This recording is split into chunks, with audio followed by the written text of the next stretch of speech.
Assalamualaikum warahmatullahi wabarakatuh. Waalaikumsalam warahmatullahi wabarakatuh. Alhamdulillahirrahmanirrahim. Apa kabarnya hari ini anak-anak? Sehat. Alhamdulillah. Semoga hari ini kita tetap semangat dan tetap semangat agar kita tetap diberikan kesehatan oleh Allah Subhanahu wa taala ya. Baik, sebelum mulai kita pelajaran pada pagi hari ini, kita berdoa terlebih dahulu. Berdoa dipersilahkan. Berdoa selesai. Baik, tetap semangat hari ini anak-anak ya. Semoga dalam kondisi apapun kita tetap dalam lindungan Allah. Baik, hari ini Bapak akan mempelajari, kita akan belajar lebih dalam lagi tentang IPS hari ini, ya kan? Sudah siap? Siap. Oke, ya. Baik, hari ini anak-anak kita lihat ada gambar apa ini? Pom bensin. Ya, pom bensin yang apa ini?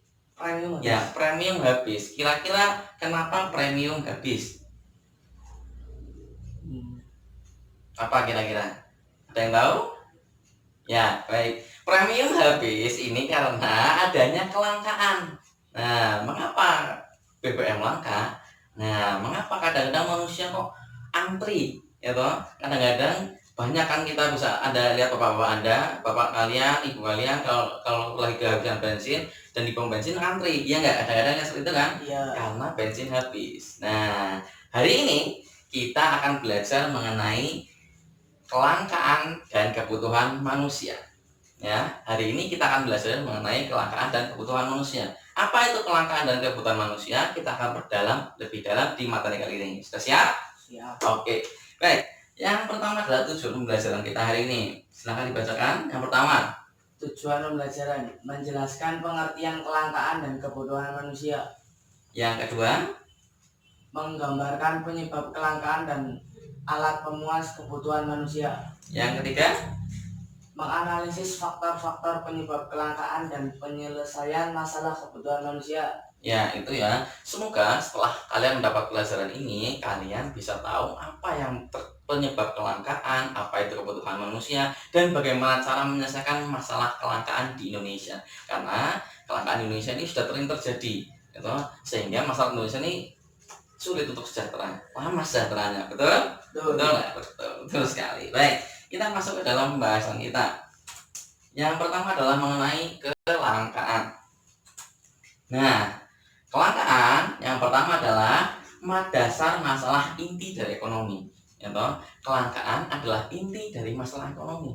Jadi, banyak masalah ekonomi di Indonesia ini berakarnya dari kelangkaan. Gitu. Yang kedua poinnya apa?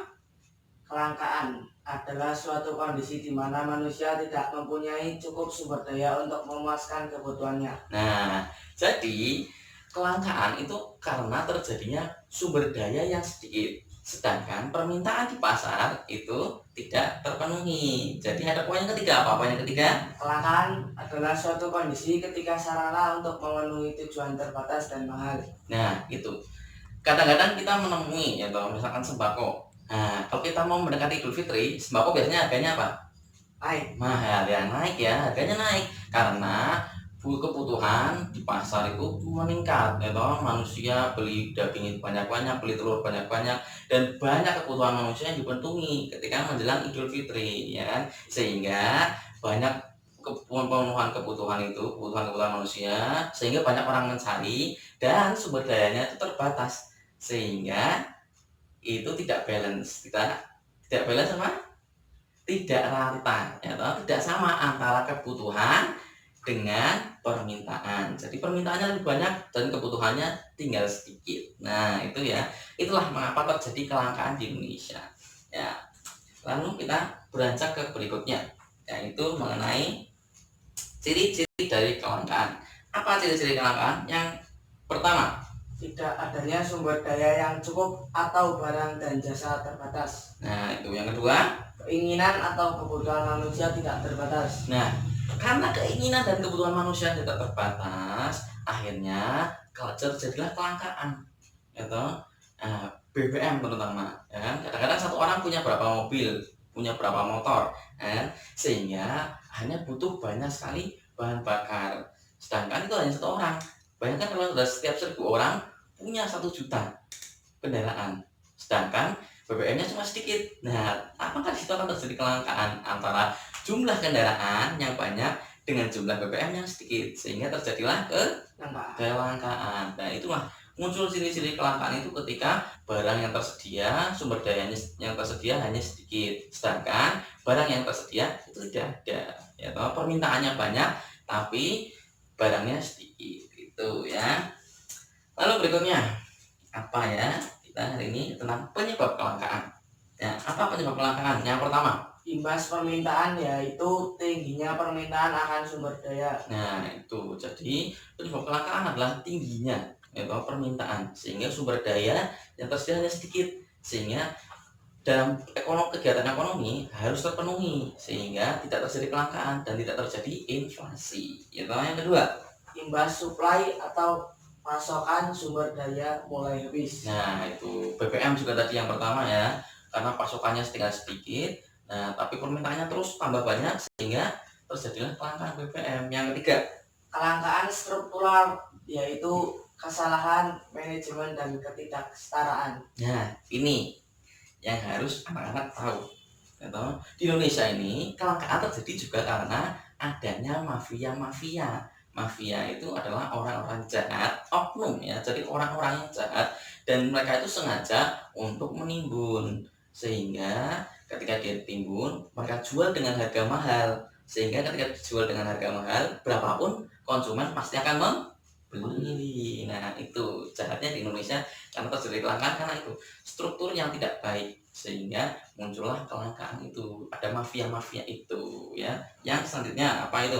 Tidak ada pengganti substitusi yang efektif. Nah, itu. Jadi tidak ada barang penggantinya. Misalkan orang butuh masker, atau jadi nggak ada barang lain. Jadi harus pakai masker, tidak ada. Nah, jadi orang bingung mau buat apa. Jadi kan susah. Ini yang perlu kita paham bersama. Jadi kelangkaan ini, penyebab kelangkaan ini banyak faktor, terutama adalah karena Indonesia sendiri ini susah maju karena orang-orangnya tidak mau maju bersama ya. Jadi besok kalian anak-anak ya toh, ketika sudah besar, ketika sudah bisa bekerja, maka bekerjalah secara sehat ya toh, jangan jadi orang-orang yang licik ya. Siap? Oke. Ya, berikutnya kita akan masuk ke dalam pembahasan mengenai kebutuhan. Apa itu kebutuhan? Kebutuhan adalah suatu keinginan terhadap suatu barang atau jasa yang menuntut adanya pemenuhan. Apabila tidak dipenuhi, maka akan mempengaruhi kehidupan. Nah, jadi kebutuhan adalah sebuah keinginan, ya toh, yang ingin kalian capai. Jadi kalian misalkan sekarang haus, lapar, pasti kalian butuh apa? Minum. Makan dan minum ya. Jadi kalau tidak dipenuhi secara langsung akan berpengaruh pada kehidupan kalian. Apa contohnya? Lapar dan haus secara terus-menerus akan sakit ya, sehingga pemenuhan kebutuhan itu harus dilaksanakan gitu. Nah, ini yang adalah kebutuhan itu. Jadi kebutuhan adalah berdasar pada keinginan dari diri sendiri atas kondisi yang ada gitu ya. Nah, lalu kita masuk dalam berikutnya, yaitu tentang macam-macam kebutuhan ya toh. Yang pertama, kebutuhan menurut intensitasnya atau tingkatannya. Yang pertama kita kenal dengan kebutuhan primer, yang kedua adalah kebutuhan sekunder dan tersier. Ini menurut intensitasnya, jadi menurut banyaknya ya toh. Jadi kebutuhan primer itu seperti apa? Sandang, pangan, dan papan ya. Jadi gitu ya. Jadi rumah kalian, baju yang kalian pakai sekarang itu merupakan kebutuhan sekunder kalian. Coba kita bayangkan kalau kita tidak pakai baju, kan menjadi hal yang malu ya kan, ditertawakan oleh orang. Jadi itu merupakan kebutuhan primer seseorang. Kebutuhan sekunder itu adalah kebutuhan apa? Kebutuhan sekunder, ada yang tahu? Tidak ada. Oke. Kebutuhan sekunder adalah kebutuhan pelengkap ya. Jadi untuk melengkapi ya toh, misalkan kalian sudah punya sepeda, mau ditambahi dengan motor, nah lebih cepat lagi, sehingga ada sarana untuk mempercepat itu ya. Kalau kebutuhan tersier apalah? Ada apa ini? Tersier itu apa? Kebutuhan apa? Ada yang tahu? Ada. Kebutuhan barang-barang mewah seperti handphone ya toh. Handphone itu termasuk barang mewah karena mahal-mahal ya kan.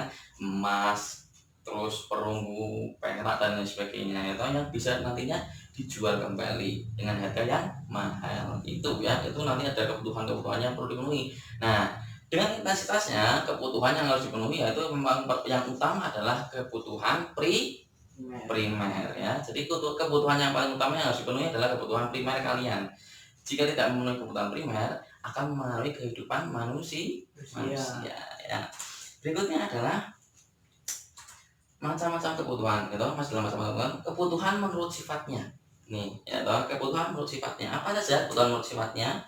Yang pertama ada kebutuhan jasmani. Yang kedua adalah kebutuhan rohani. Nah, kalau kebutuhan jasmani itu apa sih kira-kira? Ini ya, kira-kira adalah olahraga, gitu. Nah, itu akan kalian itu butuh olahraga untuk apa? Untuk apa olahraga tujuannya? Kesehatan ya. Jadi olahraga akan mengakibatkan kesehatan yang prima, tubuh menjadi segar, bugar, sehingga kalian bisa beraktivitas seperti biasa ya toh. Nah, lalu kebutuhan rohani ini apa contohnya? Sholat. Ya betul sekali, beribadah kepada Allah ya toh. Kalian pasti butuh itu karena di kehidupan di dunia ini ada sangkut pautnya dengan Allah. Semua yang mengatur kehidupan di dunia ini adalah siapa? Allah. Jadi kebutuhan kita terhadap Allah itu yang utama juga ya, selain kebutuhan jasmani dan rohani itu ya. Jasmani harus dipenuhi dan rohani juga harus dipenuhi karena hati kita akan terisi dengan baik, dengan beribadah kepada Allah ya. Itu ya. Oke. Berikutnya adalah macam-macam kebutuhan menurut waktu penggunaannya. Menurut waktu penggunaannya,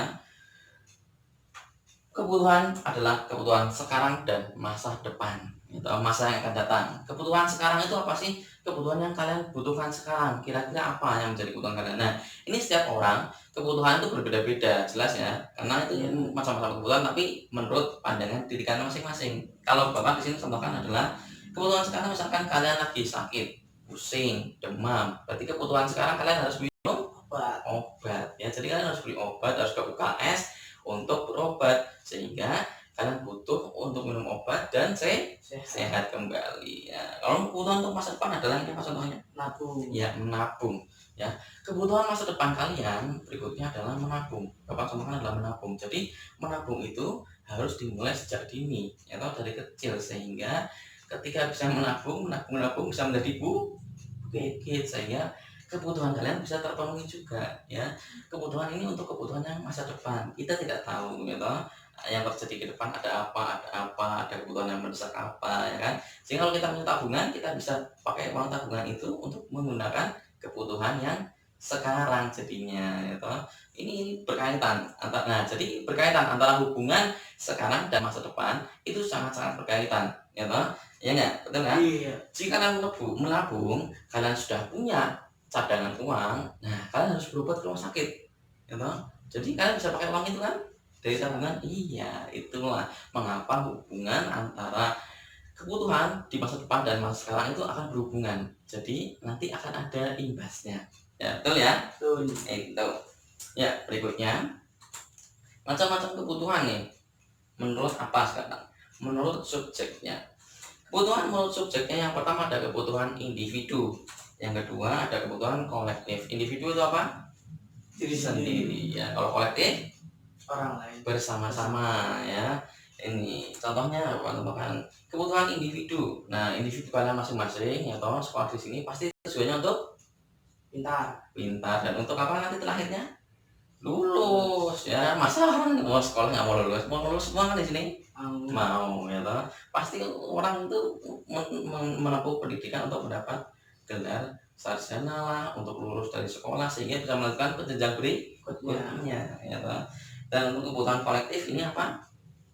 Gotong royong, betul sekali ya. Jadi gotong royong itu merupakan kebutuhan juga ya toh. Untuk apa? Untuk menjaga ya toh, antara warga satu dengan warga lainnya, sehingga antara kalian nanti di rumah ya toh, pasti kan suka bapak ibunya suka membantu kan ya, gotong royong. Nah, sehingga ketika kita bisa saling gotong royong akan muncul rasa empati dan semangat untuk saling bahu membahu membangun Indonesia ya. Jadi gotong royong adalah merupakan sebuah khasnya di Indonesia. Jadi kalian harus juga membantu warga sekitar dan lain sebagainya, dan terutama kita dalam menghadapi pandemi ini. Mari bergotong royong melawan virus corona. Ya, itu ya. Baik, berikutnya adalah tugas kita hari ini. Ya, tugas kita hari ini apa? Yang pertama adalah silakan kalian cari masalah kelangkaan di Indonesia. Terus sebutkan apa yang menjadi penyebabnya. Gitu.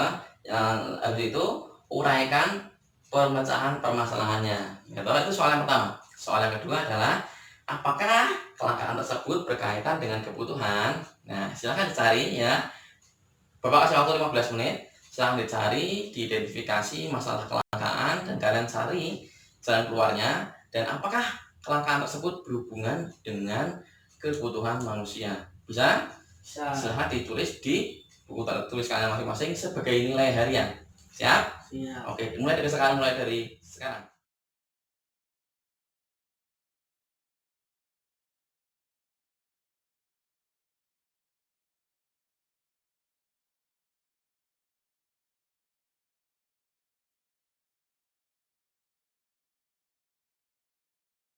Assalamualaikum warahmatullahi wabarakatuh. Di sini saya akan mempresentasikan tugas harian. Masalah kelangkaan di Indonesia. 1. Kelangkaan masker. Faktor penyebab. 1. Adanya wabah virus corona. 2. Stok masker yang ada sudah habis. 3. Ada oknum yang sengaja melakukan penimbunan masker. Pemecah masalah. Penyebab produksi. 2. Produksi masker sendiri. 3. Tangkap para mafia masker. Soal 2. Kelangkaan masker berkaitan dengan kebutuhan manusia karena 1. Pemerintah mewajibkan penggunaan masker kepada seluruh masyarakat. 2. Masyarakat membutuhkan masker karena takut terkena virus corona. Ya, silakan tepuk tangan dulu yang sudah maju. Ya. Bagus sekali ya. Di lagi ya nanti rasa PD-nya nanti dimunculkan lagi ya toh, dan santai aja kamu membawa ya toh. Siap? Itu ya. Terima kasih yang sudah maju. Baik, anak-anak, hari ini kesimpulan kita apa dari pelajaran kita hari ini? Kesimpulannya, kelangkaan adalah masalah ekonomi yang harus diselesaikan. 2. Kelangkaan terjadi karena tidak sesuainya pemerintah dengan kebutuhan. 3. Kebutuhan adalah hal atau keinginan yang harus terpenuhi oleh manusia. 4. Kelangkaan erat hubungannya dengan kebutuhan. Ya, terima kasih. Itu ya. Jadi Bapak nambahkan, kesimpulan hari ini adalah kelangkaan itu berkaitan erat dengan kebutuhan manusia. Jadi antara kebutuhan manusia dan kelangkaan itu ada hubungannya. Jadi kalau kalian butuh, misalkan tadi yang disebutkan adalah kelangkaan masker, atau sekarang kan sedang wabah virus corona, jadi pemerintah wajib menggunakan masker. Nah, pada awal bulan Maret itu kita terjadi kelangkaan masker, jadi banyak yang membutuhkan masker, sedangkan masker tersedianya sedikit. Nah, itulah nanti terjadi kelangkaan. Jadi kelangkaan itu adalah masalah ekonomi yang karena kondisi di mana kebutuhan tidak sesuai dengan permintaan. Jadi kebutuhannya hanya sedikit, sedangkan permintaannya sangat banyak. Ya, ini yang pertama. Dan hari ini, pembelajaran hari ini apa yang dapat kita ambil adalah kalau kita selalu menuruti keinginan kita, kebutuhan kita yang berlebihan, itu tidak baik. Nanti ujung-ujungnya akan menyesalkan diri kalian sendiri. Ya, jadi berhematlah dan bijaklah dalam menentukan kebutuhan kalian. Akan menentukan, dan kalau kalian bijak nih dalam menentukan kebutuhan, kalian akan bisa untuk mengatur diri kalian menjadi lebih baik lagi. Siap untuk menjadi lebih baik? Siap. Oke, itu ya. Semoga hari ini ada yang bisa diambil. Ada yang bisa diambil ya? Ada ya toh. Jangan lupa untuk belajar materi berikutnya. Kegiatan hari ini Bapak sukan. Mari kita akhiri dengan berdoa bersama. Berdoa mulai. Alhamdulillah. Berdoa selesai. Terima kasih dari Bapak. Wassalamualaikum warahmatullahi wabarakatuh.